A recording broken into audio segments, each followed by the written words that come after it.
Well, welcome back to the Warriors Sports Network. Welcome inside the box, everybody. I told you we were going to do final game stats, but instead we got Joseph Watts and David Blackburn in here to talk with us. I think that'd be a lot better than the final stats, and those guys have a lot to do with the final stats and why the Warriors won in Game 2. So I'm Sandy Burks. This, of course, is Joseph Watts. He needs no introduction. Had a power outage in his first at-bat of Game 2. Joseph, in Game 1, you were 2 for 2, had a run scored, 2 walks. I mean, you got on base every time you were at the plate. And then, like I said, grand slam, your first at-bat in the Game 2. Let's go back to last weekend. And first of all, gutting out the series win against Oglethorpe.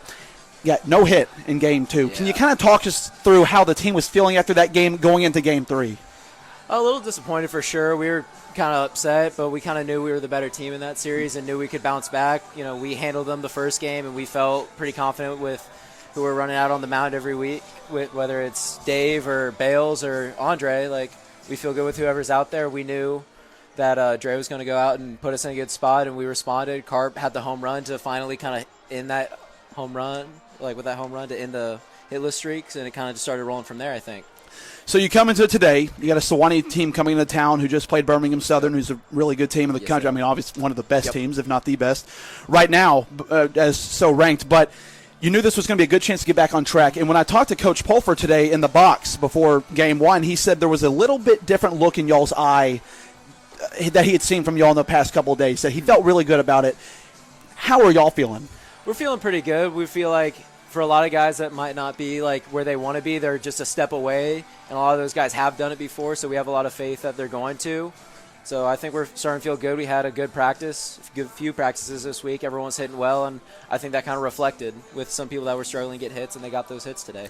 Well, absolutely, and so we were talking about the entire team, but now I know you're not going to want to focus on yourself individually, but, I mean, what a stellar day at the plate for you, and you go back to last weekend with 2 home runs. I mean, you are – we talk about a different look in the eyes of guys on the team, but you are really feeling it right now. What's been your approach to the plate in the last few weeks? I just think figuring out my routine this year has been the biggest difference for me. Just knowing, like, all right, what my thought process is, like, feeling confident too, like, finally kind of being an upperclassman, like, playing, like, a good amount my freshman year and a good amount last year. Just kind of the experience is built up, and I'm starting to feel good about that. Now, you mentioned Dre, Jack, Dave, and Balesy.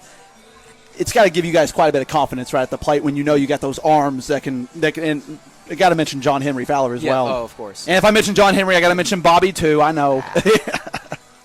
But it's got to feel pretty good, I would imagine. Oh, for sure. And you guys are making plays. I totally forgot about a diving catch you made out in center field. Man, you can cover some ground. You and Zach and Adam out there patrolling it. Yep. Just a really good win for you guys all around to get the pitching, get the hitting, and a good start. Get the series win already. Oh, for sure. But I know that's not enough for y'all. I know you want the sweep. We're going for the sweep tomorrow. Yep, absolutely. That's Joseph Watts, one of your players of the game, certainly. I'm not even going to read off all the stats because I don't remember all that he was. He was 2 for 2 in Game 1, 2 of 3. With a grand slam in his first at-bat in Game 2. We'll come back here on the Warriors Sports Network with David Blackburn. We'll be right back. And welcome back to the Warriors Sports Network. I'm Sandy Burks. This is David Blackburn, who got the win in Game 2 of today's doubleheader. He goes the distance, got the complete game shutout of Sewanee, and their 8-0 victory in Game 2. David, I was talking to Joseph before you came on. I know you got to listen. You were in the box with us. But I want to hear your take as an experienced guy on this team, where the team was at after that no-hitter going into Game 3 against Oglethorpe. I think we were hungry. I think, as the starting pitcher of that game, I feel like we had turned the corner on the mound. As Dre shoved Game 3, I feel like we just had that hungriness, like this is never going to happen again. We're so much better than being no-hit by, a good team in Oglethorpe, but a team that we are much better than, and we should show it every time out. So we were really hungry, and it showed in Game 3, coming out really, really playing well and winning the series there. Well, and it really just occurred to me as you were sitting down that we only trotted out 3 pitchers over 2 games to play. Of course, this being a 7-inning game, but Bryson comes out and throws 6 full, and John Henry comes in, goes 3 full, and gets the win. I mean, the pitching staff, where it is right now, at least through 2 games, has been remarkable. But I asked Joseph this: what's it feel like as a hitter when you know that the arms are behind you to clean everything up? But I mean, with the offensive performance you saw today, what's it feel like as a pitcher to know that your guys can go out there and get you runs and give you a safety blanket? Oh, I mean, it makes you so comfortable on the mound. Like, I feel like with putting up a 5 spot like we did today in the first inning, I went out back there in the second inning and just like, let's go throw strikes. Let's get these guys out. Just let the defense work. There's no need to really stress. Obviously compete in the zone, but No need to really, be uptight and just be loose. That's just that's how it is. When we're putting up 8 runs, pretty much every game, it just makes pitching so easy. Just go attack, get the guys out. Absolutely. Well, I know you're trying not to be distracted by your buddy Tyler Wilson here, former Hendricks pitcher. He doesn't know this. I want to bring it up in a way to transition to a new question, but of course, you had a no-hitter going through 6, and you give up a couple hits, but you come back, and we were wondering if you were going to come out for the 7th inning because you had put in such good work. You were very efficient all night, pitching to contact, getting guys out, but you came with some really good pitches to get guys out as well. I mean, on strikeouts. How important was it for you to go for the complete game shutout?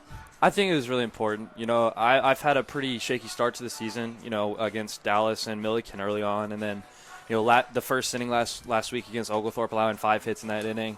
Coming out today and really, I really had a good feeling after the 2nd through 5th innings at Oglethorpe, and I was talking to Carp out there in the bullpen, and we both said this is the game. This is today.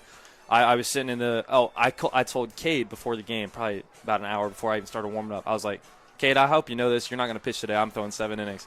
So being able to do that, I feel like it puts a lot less stress on the pitching staff. We have pretty much everybody we can roll out tomorrow behind Dre. It's really in our hands now. This is our series to go sweep. Absolutely. And, Tyler had talked to Coach Thomas before the season started. This is a team that, it's baseball. You're looking to win the series first. You're going to drop some games here and there. But when you have a chance to go for the sweep, as a senior, as a veteran on this team, how important is that for a team's psyche? Oh, it's really important. We had talked last week after Oglethorpe that, in order for us to get to where we need to be, we need to sweep the teams that we should sweep. We felt like we should have against Oglethorpe. Obviously, we had the lull in game 2, but this is a team that we need to sweep, and we'll be riding into next week against Millsaps really heavy, heading down to Florida for spring break to really get that 2-week period. We had said over the next 11 games we need to be 9-2. I think right now we're 4-1 or 5-1, something like that.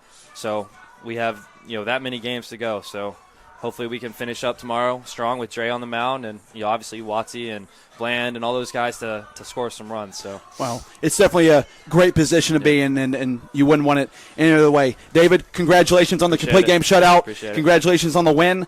That's David Blackburn. When we come back, we'll get you final stats from Game 2. Again, Warriors take Game 2 8-0. They win the series after their Game 1 4-2 win. We'll be right back on the Warriors Sports Network.